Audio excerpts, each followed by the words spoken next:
kugwaza gwaza tutahendanye nticaye ngaha ngo tuvuge ngo duhendane mu ntango aba bagomba gufatwa mu mugongo na leta mu buryo bishobotse bagatangura kwiyugurura buhoro buhoro itegeko rikingira ibikorwa mvabwenge n'abanyabuhinga n'ubumenyi ririho nizahe ingingo mubona muzofata dufate nka zitatu kugira abanyabuhinga n'ubumenyi babeshweho n'ibikorwa bya abartiste babeshweho n'ibikorwa byabo.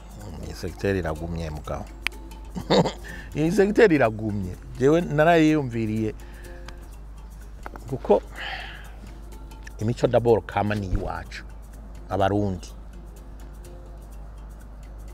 Iyo mico kama rero burya ishobora gutunga umuntu ngaha mu gihugu ari uko natwebwe abarundi tuyiyumvamwo kandi turyohera tukirukanga kwiraba aho hantu hose bariko barayikina. Ikintu mbona abantu bamaze kwijukira cyane ni ingoma, niho ingoma ziriko ziravuga baca bagenda bariruka abiyeretsi ibintu spectaculaire. Ni kubera iki nuko ari ibintu bikorwa mu bantu hagati muri public. Nujya nyarucari ni icyo kagenda kuraba ariko uzohirahira ubaka amafaranga ugiye kuraba uzobona imparurwa. Kubera iki? Kubera ubukene abarundi barimo, si kubera yuko batabikunda, barabikunda ariko biragoye. Nka jewe iyo bariko baravyitamba biyereka cyangwa bavuza ingoma ndabiraba simpaga. Abazungu niko kuko je gituma jengira nti ibi uze ngo ni ibintu ze ngo mvabwenge niko wavyise n'abanyabuhinga, abanyabwenge n'abanyabuhinga n'ibintu bijana n'iterambere ry'igihugu. Niyo ntango bijana n'iterambere ry'igihugu bituma n'abanyagihugu bavyenteresako bakaja kubiraba. Urashobora kuvuga uti leta nidufate mu mugongo. Leta irashobora kugufata mu mugongo ariko kugeza ryari? Kuko usanga ari ibintu mu ntango bitinjiza amafaranga kandi leta ikeneye kubaho. Leta ikeneye kubaho. Alors mu ntango rero leta irabashigikira kuko bene iyo mico irakenewe. Mu bihe a long terme birakenewe. Aho rero mu ntango leta irashobora kubafata mu mugongo ariko rero nabo nyene bagomba kugira akantu bikoreye. Mu gihe babona isoko ngaha mu gihugu atari hari bagomba koroherezwa nabo nyene bagakora uko bashoboye kugira ngo ibintu biryoshe muri iyo mico n'ayandi makungu abirabe nkuko izi ngoma bagenda hanze ibintu nk'ibyo. Ibyo birashoboka. Leta irashobora no kubafasha ikifashisha ambassade. Mu ambassade icyo ni gisata mbona amambasade atitaho cyane, ntabyitaho rwose kandi babyitayeho harashobora kuba isoko ndakubwire rya seriye. Alors maintenant kugira ngo bishobore kuzobatunga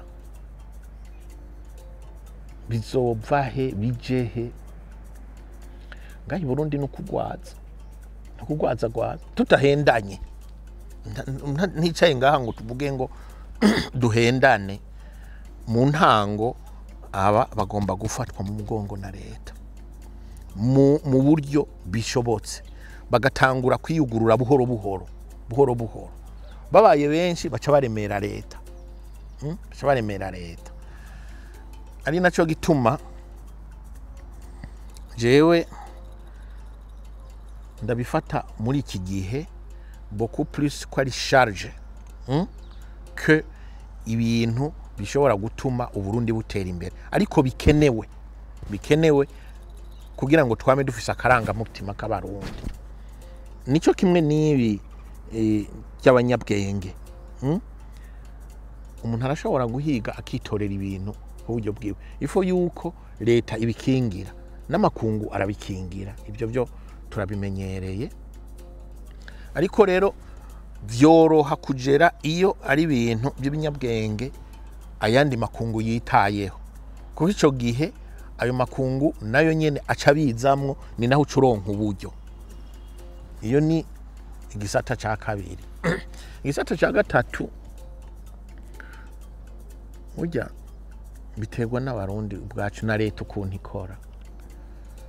Iyo uriko urava ngaha ugiye kubaza amakungu, urabona umukuru w'igihugu yama ariko aratembera, burya agenda, sinzi abubuko ariko babikora, ariko twebwe twagenda ufise n'abafise agakarane kangana gutya karimwo amaprojet, ni cya kindi bita les programmes d'investissement public, PIP, programme d'investissement public. Ugenda ufise uduce tw'imigambi ku gapapuro kangana gutya, kariko n'amafaranga na un petit résumé, ukaza ugenda ubaza ati mbega mwebwe ngaha iwacu ntimushaka kuduterera, hanyuma akubwira ngo turashaka kubatera ariko nta mahera dufise, tufise angahe? Ugaca umubaza, ugacara muri bya bindi agahuye n'ayo mafaranga, none we ngaha anye ntiwodutere. Ugenda uyatahanye, ufise menshi ukamuha cyo rwa ruproje rw'amanyama. Iyo rero bimaze kuba bindi uca ubabwira ati mundufinance, ni mundufinance ntuze plan Marshall, urumva ico gihe ni bya bindi uha abanyaburaya abavanga n'abanyamerika bose bakagufasha. Naho rero hariho abantu usanga bakunda bene ivyo by'imico ngahariya muri Europe, muri Scandinavie, hariya muri za Swede, za hehe, hariya barakunda ibintu nk'ibi. We naho nukubamenya ukabegera, ugaca ubazana ukabereka ngaha bijya by'agasozo, ukabereka harabo biryohera, ugasanga niba ataguhaye amamiliyaridi 10 cyangwa miliyoni 50 aguhaye n'icumi ukajya nayo, arabafasha gutera imbere. Muri iki gisata no gufashanya, tuvugishanye ukuri, tuvugisanije ukuri, kuko leta ntishobora gufata nka kijya gice c'abanyeshure c'amafaranga y'abanyeshure ngo uvuge ngo urabahaye, biragoye. Ariko nabo nyene urumva, nabo nyene n'abantu baba bariko barashaka kwikenura. Hari n'igihe ushobora gusanga muri babandi b'abanyeshure harimwo umwe yikundira ibintu by'ibinyabuhinga, ugasanga nivyo bimworoheye kandi wamuraba ugasanga arabimenye cyane. Hariho abana bananirwa n'amashure ariko ugasanga afise memoire y'agatangaza, aje akagukorera ibitito akabipanga. Nabo n'abahinga tugomba kwitaho. Nibaza yuko ubushikiranganje bw'imico kama bugomba kwitaho. Hanyuma bene abo bantu urumva si benshi cyane, ifolodire si benshi cyane, ariko uko bangana kose ubwo bushikiranganje burashobora kubashira hamwe, hanyuma bikenewe aho hose turiko turiga budget, akazana budget yabo ikigwa, nabo nyene bagashakirwa imfashanyo kimwe n'ubundi bushikiranganje. Emblema nuko ndabibona.